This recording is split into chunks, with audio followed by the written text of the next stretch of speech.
When I was a journalist, a photojournalist, I did a story on a sculptor, and his name is Scott McLeod. He's still with us, and he lives out in Radville.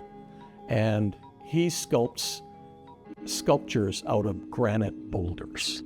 And I asked him, how do you see what's your vision of a boulder? How do you know what to turn it into? And he said, I don't turn it into anything. It's already in there. I just let it out. And that's exactly what Trevor and myself and Diane and the mentors do with the Look program. It's already in there. It's already in Sean. It's already in Emma. It's already in Marina. And it's already in Amy Louise and Coral. We just gave them the facilities to let it out. And boy, did they ever. What is Look? The Look program. The Look program is a film initiative that allows people with diagnosed mental health issues to find a voice, to take up space that belongs to them, to give a visceral vision, a tangible vision to us as spectators about who they are. Since I've known Trevor, I've always jumped in with both feet, whatever project he wanted to do, because he is, in my opinion, a filming genius. He just knows how to tell stories. He knows how to get people to tell stories. And I wanted to be a part of it. And so the Look program began. And I believe Diane was on board then as well. And the three of us sort of took the program forward. And, we just haven't looked back. Part of my role was to help advertise for the Look program, help collect clients. So clients that were struggling with mental health that I thought would be really good for the program. That was a big part of my role, was to get the word out. Then I came to the program and I just fell in love, and I became such a cheerleader that I'm pretty sure I've annoyed everybody. It's not like a traditional regular class, and I think because people are struggling with mental illness and mental health, you have to have some flexibility. I think back to the first year we did it, all the students, and it was very quiet, and everybody had their head down, and everyone was terribly shy, and nobody spoke, and no one would ask questions. And then when you watch from day one to when they've made the films, what Look did in a very short time is more progress than I see in clients in recovery for many years, if ever. And when you see people come in and they find their place in the world, first as students, and then as friends to each other, and then as filmmakers, and then when you see them find their voice and they just find their confidence in who they are, confidence that their views matter, their perspective matters, and that people really want to hear it, and that they matter. And that's just something that no amount of skills or therapy or caring workers can really do for people, try as hard as I might. Can hold more words than... It's been very hard for me to come out of my apartment, especially since I was diagnosed. I have to listen to music constantly if I'm out and about. I've pretty much to go about an hour without music, but otherwise I am panicking. So Look has helped me to kind of learn that it's okay to come out of my shell. It's okay for me to tell people on my mental illness. And if they can't accept that, it's their problem, not mine. The of it is quite compelling. Look has made me who I am today. The person sitting here talking to you, willing to talk to you, be exuberant about it, all that is because of Look. Look has changed my life. Getting out there and interacting with people is not easy, but just having people to talk to that understand what you're going through, whether that's an instructor, a mentor, or especially the students. Every student here knows what you're going through, and they're not going to judge you for it. Look is an exceptional program for getting you through the process of making a film and getting you to make a film. Why can't it be both?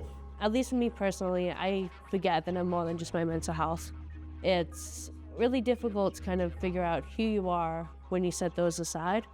But I come into Look and I'm reminded that I am so much more than just my mental health. I like telling people Look is where I found myself.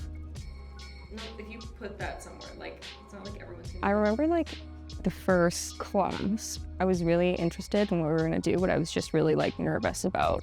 I was like, what do you mean I'm gonna share some creative idea with a bunch of people that I don't know. You learn pretty quickly that nobody's gonna like tell you that you have a bad idea.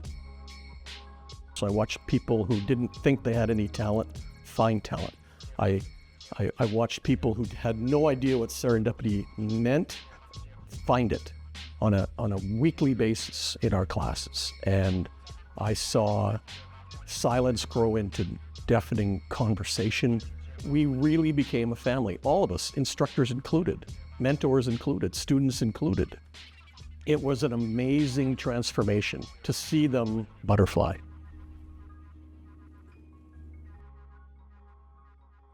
I'm Abby Schneider. I'm the Fellowship Manager for Regina International Film Festival and Awards. We put out a call, and it was all across Canada, looking for emerging screenwriters. So people who are not new to film, but are really just starting out in their career. And we had more than 30 applications, and they were all fantastic. So a jury of 3 excellent people involved in film, and then myself, we whittled it down. And so we have 3 people who are part of the mentorship program. And what we've done is we've had 3 online sessions looking at different aspects of screenwriting, and 1 session practicing their pitching. And then for the festival, they'll get to behind the scenes look at everything and be a part of the networking sessions, the industry sessions, and just get to meet so many different people involved in film. So one of the goals is to really give them an experience that they get something out of this. And one of the best ways to do that is to have very talented people who are mentoring them. And I think one of the best benefits too is hearing the stories from the people firsthand. So something you might not read online if you're just Googling screenwriting, right? People are talking about their experiences, their failures, their successes, and all the things they've learned. My name is Mars Gebhardt, and I'm one of the 3 participating screenwriters in RIFFA's 2024 Screenwriters Fellowship. I've always had an interest in film, but I didn't start writing screenplays until I started this program at the Toronto Film School, specifically a diploma in screenwriting. My experience in the RIFFA screenwriting program has been quite unexpected in a lot of lovely ways. We've had so many wonderful mentorship sessions with producers, screenwriters, and just people who work in the film industry of all different ages and also from all over the country. And so at the festival, there's all these opportunities to network, from the networking breakfast, the industry events, the gala, the awards, and then our own session, which is where the participants are going to pitch their work to a room of people, including a panel of people involved in film. So I can't imagine a better opportunity for 3 people who are up and coming to meet people in the industry and to make those connections. My name is James Boswell. I am a filmmaker / writer from Saskatchewan.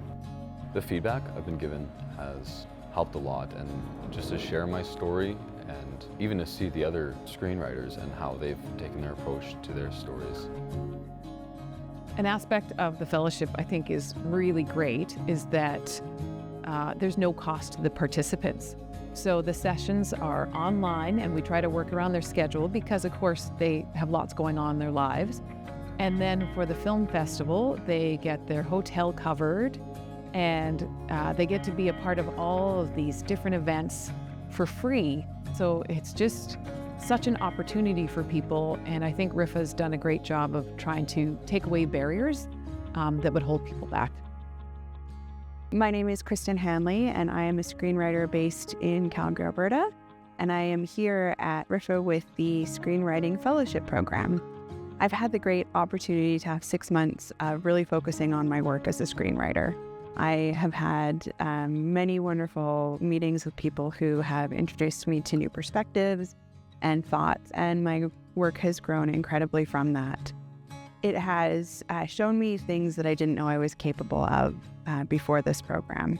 I'm a much stronger writer, I'm a much stronger person, and I'm so thankful for this opportunity to do both of those things with RIFFA.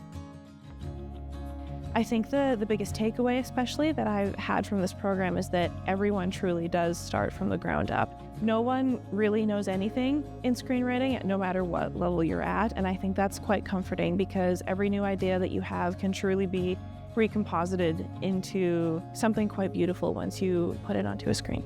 If you're watching films and you're taking in this media and you want to start creating but you don't know where to start, it's just developing those skills. Always be creating, always be making more stuff, and once your skills match how good of a vision you have, you'll be able to reach that one day. Finish the first draft. That is always the hardest draft that you are ever going to write, is the first script. Finish it. Doesn't matter if it's not very good. It doesn't matter if it's not very polished, because all of the writing really is done in rewriting. You're rooting for people, right? Always. And then I'm just so excited to see that final pitch session when they're in that room full of 30 or so industry specialists, just to say, hey, this is an amazing work I have and I want to share it with you. And that's the part I'm very excited about.